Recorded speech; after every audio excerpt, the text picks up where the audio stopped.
وَسَوَاءٌ عَلَيْهِمْ اور برابر ہے ان پر، اَأَنذَرْتَهُمْ خواہ تم ان کو ڈراؤ، ام لم تنذرہم یا تم ان کو نہ ڈراؤ، لا یؤمنون وہ نہیں مانیں گے. تو اس کا مطلب یہ ہے کہ پھر ان کو کچھ نہ بتایا جائے. مثلاً آپ آج گھر گئی اگر اور کہا کہ میں پڑھ کر آئی ہوں کہ جی قرآن سب تک پہنچانا چاہیے، تو میں آج ضرور اپنے بھائی کو بتاؤں گی.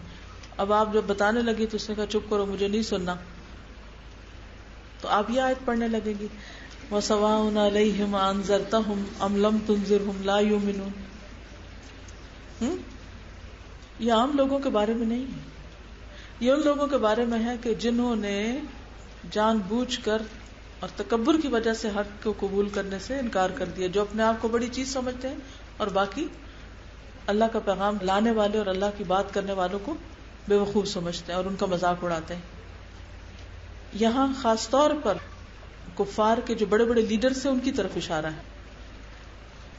اور ہوا بھی یہی تھا، اکثریت تو مان گئی تھی، بعد میں جو بڑے بڑے تھے پھر وہ جنگ بدر میں ختم کر دیے گئے. اصل میں یہ آیت اس لیے اتاری گئی کہ آپ صلی اللہ علیہ وسلم کو تسلی دی جا رہی ہے کہ آپ کی تبلیغ میں کمی نہیں ہے. دراصل یہ ہٹ دھرم ہے. آپ ان کو کسی بھی دلیل سے سمجھائیں، کسی بھی طرح ڈرائیں، یہ نہیں مانیں گے. اور اس لیے بھی ہوتا ہے کہ اگر کوئی یہ کہہ لینا میں نہ مانوں، میں نے ماننا ہی نہیں، تو پھر اس کے سامنے کوئی دلیل کام نہیں کرتی. پھر مزید وجہ بھی بتا دی گئی کہ مانتا کون ہے. انما تنذر من اتبع الذکر، بے شک آپ تو اسی کو ڈرا سکتے ہیں جو ذکر کی پیروی کرے. ذکر سے مراد قرآن مجید ہے. آپ اسی کو خبردار کر سکتے ہیں، آپ اسی کو پیغام پہنچا سکتے ہیں جو اس کتاب کو فالو کرنا چاہے، اس کتاب کی قدر کرے، جو اس کتاب سے محبت کرے. اسی لیے آپ نے دیکھا ہوگا اکثر لوگوں کو جب پوچھا جاتا ہے نا کہ آپ نے کیسے قرآن پڑھا، کیوں پڑھنے آئے، تو وہ یہی بات بتاتے ہیں کہ ہمیں بہت شوق تھا کہ ہمیں پتہ چلے کہ اس کتاب میں کیا لکھا ہوا ہے. ہم جب کہیں سے تلاوت سنتے تھے تو سمجھ نہیں آتی تھی تو دل چاہتا تھا، جیسے حج عمرے پہ بہت سے لوگ جا کر جب قرآن پاک سنتے ہیں نمازوں میں تو اس وقت فیصلہ کر لیتے ہیں کہ اب جا کر واپس ترجمہ سیکھنا ہے، ہمیں بھی جاننا ہے کہ یہ کیا ہے اس کتاب میں. تو ایسے لوگوں کے لیے اللہ تعالیٰ کوئی نہ کوئی دروازہ کھول دیتا ہے، کوئی نہ کوئی راستہ ان کو مل جاتا ہے. لیکن بہت سے لوگ ایسے ہوتے ہیں کہ ان کے دروازے پہ نہر بہ رہی ہوتی ہے لیکن وہ پیاسے ہی رہتے ہیں. کیوں؟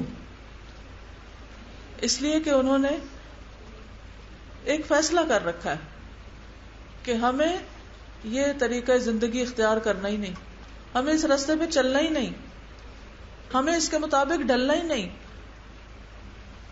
اس لیے وہ پہلے ہی کہہ دیتے ہیں کہ ہم اس لیے نہیں پڑھنا سننا چاہتے کہ پھر ہمیں اس کے مطابق عمل کرنا پڑے گا، ایسا بننا پڑے گا. تو جب کسی نے یہ طے کر لیا ہو کہ مجھے وہ نہیں کرنا جو قرآن کہتا ہے، تو وہ بھلا کیوں پڑھے گا قرآن، وہ کیوں سمجھے گا قرآن، وہ کیوں آئے گا قرآن کی طرف؟ کون آئے گا قرآن کی طرف؟ انما تنذر من اتبع ذکر، جو اس کو فالو کرے، جو اس کے پیچھے آئے، جو اس کے پیچھے جائے اور جو اس کو ماننا چاہے. وخشی الرحمن بالغیب، اور رحمان سے غائبانہ طور پر ڈرتا ہوں، بن دیکھے رحمان سے ڈرتا ہوں، تنہائی میں ڈرتا ہوں، جب کوئی نہ دیکھ رہا ہو تو بھی وہ غلط کام نہ کرے صرف اس لیے کہ اس کا رب اس کو دیکھتا ہے. فبشرہ بمغفرۃ واجر کریم، بس بشارت دے دو اس کو بخشش کی، یعنی پچھلے گناہوں کی معافی ہے، جو ہو چکا سو ہو چکا، واجر کریم، اور عمدہ اجر کی، عزت والے اجر کی. آئندہ جو کچھ وہ قرآن سیکھے گا، پڑھے گا، عمل کرے گا، اس کے مطابق زندگی بسر کرے گا تو ان سب کوششوں پر اس کو اجر ملے گا. اجر کا لفظ جو نا اجرت سے ہے. اجرت کس کو کہتے ہیں؟ کسی چیز کا پھل، بدلہ. جب آپ کوئی کام کرتے ہیں، محنت کرتے ہیں تو اس کے نتیجے میں جو کچھ آپ کو ملتا ہے. تو یہ لوگ ان کی پچھلی زندگی، اس کے قصور، غلطیاں معاف، اور آئندہ کے لیے جو کچھ یہ محنت کریں گے اس کے لیے ان کو عزت والا اجر اور ثواب دیا جائے گا. چلیے تھوڑی سی اس کی تلاوت سنتے کیونکہ اگلی آیت جو ہے وہ ذرا ڈیٹیل ہے. میں چاہتی ہوں آپ تھوڑا سا ریلیکس بھی ہو جائیں. فَهُمْ لَا يُؤْمِنُونَ. تو قرآن مجید کی اور آیات سے بھی ہمیں پتہ چلتا ہے کہ لوگوں کی اکثریت جو ہے وہ ہدایت کی طرف نہیں آئے گی. اوور آل جتنے بھی اللہ نے دنیا میں انسان پیدا کیے ہیں ان میں سے میجورٹی جو ہے وہ شیطان کے راستے پہ چلے گی. اغلال کی بات ہو رہی تھی، سوچ رہی تھی کہ جیسے کالرز ہوتے ہیں نا، بنیادی طور پر قیدیوں کو سزا دینے کے لیے لوہے کا کڑا گردن میں فکس کر دیا جاتا تھا جس سے وہ آگے پیچھے نہیں دیکھ سکتے تھے. یہ چن تک جاتا ہے نا، تھوڑی تک. اب دیکھیں کہ جب تک گردن ریلیکس نہ ہو تو انسان ریلیکس ہی نہیں ہوتا. اللہ سبحانہ وتعالیٰ نے اس مثال سے کیوں سمجھایا ہے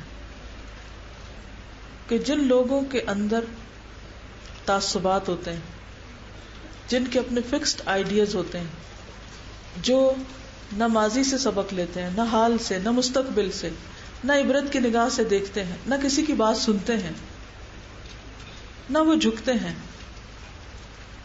ان لوگوں کو ہدایت کہاں سے ملے گی؟ جو شخص ایک ہی چیز پہ فکس ہو جائے کہ بس جو میں ہوں، جو میری سوچ ہے، جو میں کر رہا ہوں، یا جو میرا عقیدہ یا جو میرا نظریہ وہی بس درست ہے اور باقی سب غلط ہے، اور وہ حق بات سننے کو اور قبول کرنے کو تیار نہ ہو، تو پھر اس کا یہی انجام ہوتا ہے. اب دیکھیے کہ یہ جو طوق ہے غلامی کی علامت بھی ہوتے ہیں نا. طوق کس کے لیے ہوتے ہیں؟ غلامی کے لیے. جیسے بکرے کے گلے میں وہ ڈال دیا جاتا ہے نا کڑا سا، جس سے اس کو پھر وہ ادھر ادھر بھاگ نہیں سکتا. تو عام طور پر بہت سے لوگ حق سے اس لیے بھی دور رہتے ہیں کہ انہوں نے اپنے گردنوں میں جاہلیت کی رسم و رواج کے طوق پہنے ہوئے ہیں اور وہ ان سے نہیں نکل سکتے، اس لیے وہ حق کے آگے نہیں جھکتے. چاہے وہ آباء و اجداد کی تقلید ہو یا معاشرتی رسم و رواج ہو، اس میں وہ پھنسے ہوئے ہیں. اکثریت کی بات ہوئی تھی نا پہلے بھی کہ اکثر لوگ جو ہیں وہ حق قبول نہیں کرتے کیونکہ وہ ایک دوسرے کو بھی دیکھتے رہتے ہیں. قرآن مجید میں آتا ہے کہ اکثرهم لا یعقلون، اکثر لوگ جو ہیں وہ عقل سے کام نہیں لیتے. وما کان اکثرهم مؤمنین، پچھلی قوموں کا حال بیان کرتے ہوئے اللہ تعالیٰ فرماتے ہیں، بار بار ریپیٹ کرتے ہیں کہ ان میں سے اکثریت جو تھی وہ مومن نہ تھی.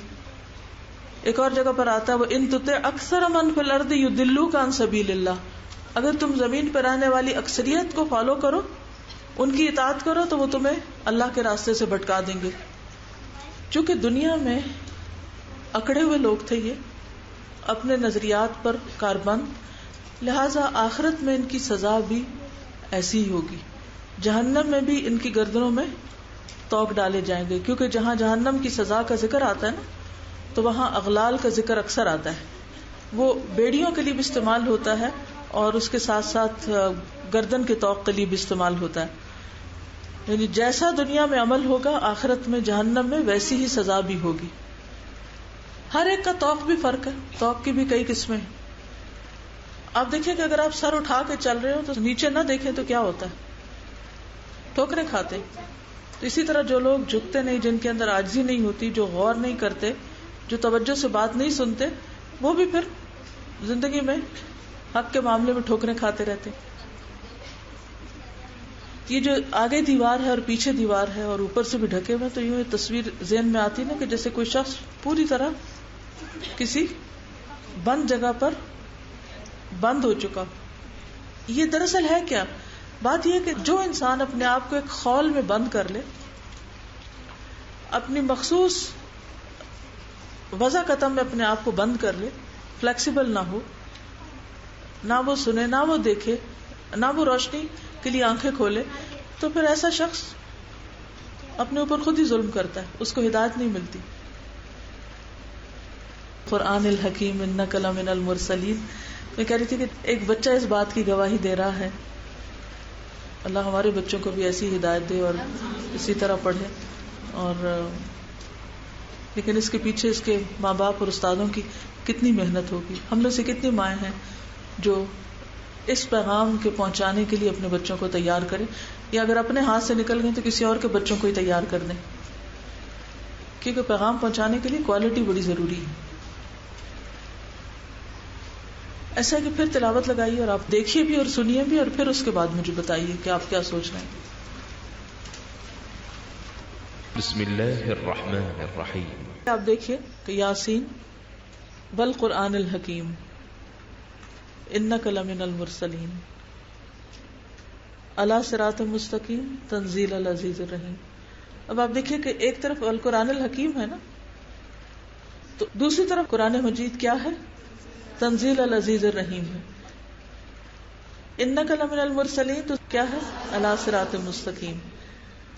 لتنذر قوما ما انذر آباؤہم تو نتیجہ کیا ہے؟ اور لقد حق القول علی اکثرہم. ایک طرف آپ دیکھیے کیا ہے؟ فہم، اور دوسرا تو غفلت کس چیز کا ذریعہ بنتی ہے؟ ایمان نہ لانے کا. اب آپ دیکھیے اس کو یوں بھی لیجئے کہ لتنذر قوما ما انذر آباؤہم تو نتیجہ کیا ہے؟ غفلت. اور پھر غفلت کی جب کثرت ہوتی ہے اور مدتوں لوگ سوئے رہتے ہیں اور شیطان کے ٹریپ میں آئے رہتے ہیں، کیونکہ جو غافل ہوتا ہے دشمن اس پہ حملہ کر لیتا ہے، اور جب دشمن اس پہ حملہ آور ہو جاتا ہے تو پھر کیا ہوتا ہے؟ وہ اس کو اپنے شکنجے میں جکڑ لیتا ہے. لہذا اس کے لیے پاسبلٹی نہیں رہتی کہ وہ کوئی دوسرا رخ بھی دیکھ سکے، اس لیے وہ ایمان نہیں لاتے. اب آپ دیکھیے انا جعلنا فی اعناق مغلالن، یہ کیا ان کی سزا ہے کہ ہم نے ان کی گردنوں میں توق ڈال دیے ہیں اور وہ تھوڑیوں تک ہیں، اس لیے وہ سر اٹھائے ہوئے ہیں. تو ایک طرف سر اٹھائے ہوئے ہیں، جب سر اٹھاتے تو بھی نہیں دیکھتے. دوسری طرف آپ دیکھیں کہ آگے بھی دیوار ہے، پیچھے بھی دیوار ہے، اوپر سے بھی ڈھکے ہوئے ہیں، اس لیے وہ نہیں دیکھتے. تو ان دونوں باتوں سے کیا پتہ چلتا ہے کہ جو لوگ دیکھتے نہیں، وجہ کوئی بھی ہو، خواہ وہ تکبر ہو، خواہ وہ تعصب کی دیواریں ہوں، لیکن اصل مشکل کیا ہے؟ نہ دیکھنا. تو جو دیکھے گا نہیں حق کو، وہ حق کو پائے گا بھی نہیں، پہچانے گا بھی نہیں. اب سوال یہ پیدا ہوتا ہے کہ اگر اللہ نہیں کہتا نا ہم نے کر دیا، دونوں جگہ جعلنا کا لفظ آتا ہے، تو بہت سے لوگوں کے ذہن میں یہ سوال آتا ہے کہ اگر اللہ نے ہی ان کے لیے فیصلہ کر دیا اور اگر اللہ نے ان کو یہ سزا دے دی ہے تو پھر ان کا تو قصور کوئی نہیں. تو اس کا جواب یہ ہے کہ جب وہ ایمان نہیں لائے تو ان کے ساتھ ایسا کیا گیا ہے، ان کی صلاحیت چھنی ہے. اور اس میں ایک ڈانٹ بھی ہے کہ پیغمبر موجود ہے، سیدھے رستے پر بھی ہے. قرآن حکیم پڑھ کے دیکھو تو پتہ چلے کہ وہ کیا کہتا ہے، اس کی بات میں کوئی جھول نہیں، سارے دلائل تمہارے سامنے ہیں، اور تم ہو کہ پھر بھی نہ دیکھتے ہو، نہ سنتے ہو، نہ کتاب کو دیکھتے ہو، نہ کائنات کی نشانیوں کو دیکھتے ہو. حق کہاں سے ملے گا؟ تو یہ دراصل نتیجہ ہے کس چیز کا؟ ان کی غفلت کا. نتیجہ ہے کس چیز کا؟ ان کے تکبر کا، کہ اب وہ حق کو پا نہیں سکتے. ان کی شارٹ سائٹڈنس کی وجہ سے جب دنیا کے فائدے ان کے سامنے ہیں تو انہوں نے ان کی آنکھوں پہ ایسا پردہ ڈال رکھا ہے کہ آخرت کے فائدے بھول گئے اور آخرت کے عذاب کو بھی نظر انداز کر دیا انہوں نے. پھر ہے وَسَوَاءٌ عَلَيْهِمْ أَأَنذَرْتَهُمْ أَمْ لَمْ تُنذِرْهُمْ لَا يُؤْمِنُونَ. ایسے لوگوں کو چاہے بتائیں یا نہ بتائیں وہ نہیں مانتے. تو کچھ ماننے والے بھی ہیں. ایک طرف کون ہے اور دوسری طرف کون ہے؟ نہ ماننے والوں کی وجہ کیا تھی؟ کیونکہ ان کے آگے بھی دیوار ہے، پیچھے بھی دیوار ہے، ڈھکے ہوئے ہیں، یا پھر یہ کہ اکڑے ہوئے ہیں. اس کے برعکس ماننے والوں کی صفات کیا ہیں؟ نمبر 1 من اتبع ذکر، اور نمبر 2 خشی الرحمن بالغیب. تو ہدایت کس کو ملتی ہے؟ جو ہدایت کی پیروی چاہتا ہو اور جو بن دیکھے اللہ سے ڈرتا ہو. ایسے لوگوں کا اجر کیا ہے؟ مغفرت. نتیجہ کیا ہے؟ مغفرت کی خوشخبری ہے اور اجر کریم ہے. چلیے فرمائے انا نحن نحیی الموتى، بے شک ہم مردوں کو زندہ کریں گے. کب؟ قیامت کے دن. وَنَكْتُبُ، اور ہم لکھ رہے ہیں کیا؟ ما قدموا، جو انہوں نے آگے بھیجا ہے، یعنی ان کے اعمال. انسان جو کچھ ہر روز کرتا ہے وہ اس کے ہاتھ سے نکل جاتا ہے. آپ نے مثلا صبح نماز پڑھی تھی، وہ آپ کے پاس ہے کہیں؟ کسی کو کوئی صدقہ خیرات کیا تھا، وہ آپ کے ہاتھ میں ہے کہیں؟ نہیں. کہاں چلا گیا؟ وہ کہیں جمع ہو رہا ہے. ما قدموا، جو وہ آگے بھیج رہے ہیں. اب صرف نماز اور صدقہ نہیں، بلکہ جو غلط کام بھی انسان کرتا ہے وہ بھی اسی طرح کرنے کے بعد، مثلاً آپ نے کوئی حرام چیز دیکھی یا کوئی حرام چیز کھا لی یا کوئی بھی غلط کام کیا، وہ لذت کہاں ہے؟ وہ لذت کہاں ہے؟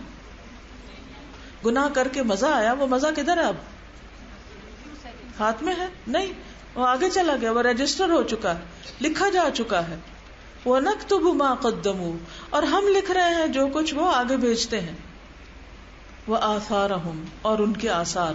آثار کا لفظ جو ہے یہ اثر کی جمع ہے، اثر کہتے ہیں نشان قدم کو، اور ان کے قدموں کے نشان۔ نشان قدم کی بات کیوں کی گئی؟ کیونکہ انسان کی ساری سرگرمیاں چلنے پھرنے سے تعلق رکھتی ہے نا، انسان کی دوڑ دھوپ، کبھی آپ ادھر جا رہے ہیں، کبھی ادھر جا رہے ہیں، کبھی وہ کام کریں، کبھی وہ کام کر رہے ہیں، کیونکہ کسی بھی کام کے لیے آپ کو حرکت کی ضرورت ہوتی۔ تو جہاں جہاں آپ کا جس طرح بھی قدم اٹھتا ہے، یا تو آپ کا قدم نیکی کی طرف اٹھتا ہے یا آپ کا قدم برائی کی طرف اٹھتا ہے۔ جو قدم نیکی کی طرف اٹھتا ہے وہ بھی لکھا جاتا ہے، اور جو برائی کی طرف اٹھتا ہے وہ بھی لکھا جاتا ہے، وہ بھی ریکارڈ ہو جاتا ہے۔ تو ہم لکھ رہے ہیں ان کے آگے بھیجے ہوئے اعمال بھی جو روز مرہ وہ کرتے ہیں، اور ان کے پیچھے جو ان کے نشان چھٹ رہے ہیں، یعنی جو آگے جا رہا ہے اور جو پیچھے رہ رہا ہے، وہ سب کچھ لکھا ہوا ہے۔ اب آثار میں کیا چیزیں ہیں؟ ایک وہ اثرات ہیں، آثار سے اثرات کا لفظ بھی نکلا ہے، کہ جو انسان کے عمل کے نتیجے میں دوسروں پہ پڑتے ہیں۔ ایک طرح کہ میں نے کام کیا، کوئی اچھا کیا تو یا برا کیا تو، لیکن ایسا نہیں ہوتا کہ اگر میں کوئی اچھا کام کروں تو اس کا اثر میرے دائیں بائیں نہ پڑے۔ ہوتا ہے نا، مثلا اگر آپ اچھی سے نماز پڑھ رہے ہیں تو کوئی آپ کو دیکھ کر متاثر ہوئے بغیر نہیں رہے گا، متاثر لفظ بھی اسی سے ہے۔ تو آپ کے اعمال کے جو اثرات دوسروں پہ پڑ رہے ہیں وہ بھی لکھے جا رہے ہیں۔ خود آپ کے اپنے اوپر جو پڑ رہا ہے، کیا نیکی کا اثر آپ پہ خود کچھ پڑتا ہے؟ مثلاً اگر آپ کسی کو کوئی صدقہ دیتے ہیں تو کہ آپ کے اپنے اوپر کوئی اثر ہوتا ہے اس کا؟ قرآن پڑھنے کا آپ کے اوپر کوئی اثر ہوتا ہے؟ ہاں؟ جھوٹ بولنے کا آپ کے اوپر کوئی اثر پڑتا ہے؟ کسی کی چیز چرانے کا کوئی اثر پڑتا ہے؟ یہ بھی آثار ہیں، یہ بھی اثرات ہیں۔ تو انسان جو عمل کرتا ہے اور اس کے جو اثرات خود اس کی اپنی ذات پہ پڑتے ہیں یا اس کے آس پاس پڑتے ہیں، وہ سب بھی ریکارڈ ہو رہے ہیں۔ اور اسی طرح اس کا تیسرا معنی یہ ہے، یعنی تیسری چیز یہ ہے کہ انسان کے مرنے کے بعد اس کے پیچھے جو آثار چھٹ رہے ہیں وہ بھی لکھے جا رہے ہیں۔ تو گویا اس کی کوششوں کے جو نشان ہیں وہ بھی ریکارڈ ہو رہے ہیں، اس کی کوششوں کے جو اثرات مرتب ہو رہے ہیں وہ بھی لکھے جا رہے ہیں، اور مرنے کے بعد انسان کے پیچھے جو کچھ رہ جائے گا وہ بھی اللہ لکھے گا، ہم خود نہیں دیکھ پائیں گے۔ وَكُلَّ شَيْءٍ، اور ہر چیز کو، ہر چیز، کون سی ہر چیز؟ اچھی یا بری چیز، احصیناہ، ہم نے اس کو شمار کر رکھا ہے، گن کے لکھ رکھا ہے۔ کہاں لکھ رکھا ہے؟ فی امام مبین، ایک روشن کتاب میں، کھلی کتاب میں۔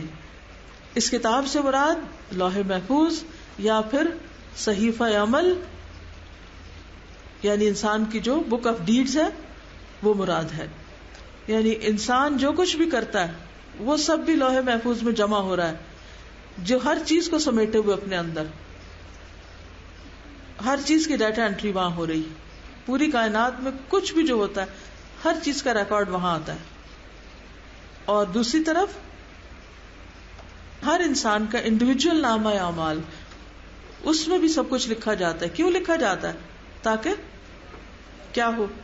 تاکہ انسان کو اس کے مطابق جزا اور سزا مل سکے۔ اب ذرا امیجن کیجئے، اللہ سبحانہ وتعالی قیامت کے دن مردوں کو زندہ کریں گے۔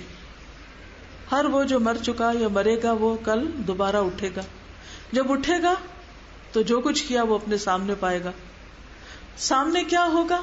جو اس نے خود عمل کیے یا جو اس نے اپنے اثرات چھوڑے۔ تو انشاءاللہ اس کی مزید تفصیل ان اثرات کی کل اس پہ بات کروں گی، اور اس میں خاص طور پر مرنے کے بعد انسان جو صدقہ جاریہ کے عمل چھوڑ جاتا ہے، جس میں اس کا مال ہو سکتا ہے، اس کا علم ہو سکتا ہے، اس کی اولاد ہو سکتی ہے، اس پر کچھ احادیث ڈھونڈ کر لائیے اور کلاس میں پڑھ کر سنائیے کہ مرنے کے بعد کون سے عمل اس کو فائدہ دیں گے، اور صدقہ جاریہ کے وہ کون سے کام ہیں جو ہم سب کر سکتے ہیں، کیونکہ وہ سب بھی ہمارے ہی کھاتے میں لکھے جائیں گے. وآخر دعوانا ان الحمد للہ رب العالمین. سبحانک اللہم وبحمدک نشہد ان لا الہ الا انت نستغفرک ونتوب الیک. السلام علیکم ورحمۃ اللہ وبرکاتہ.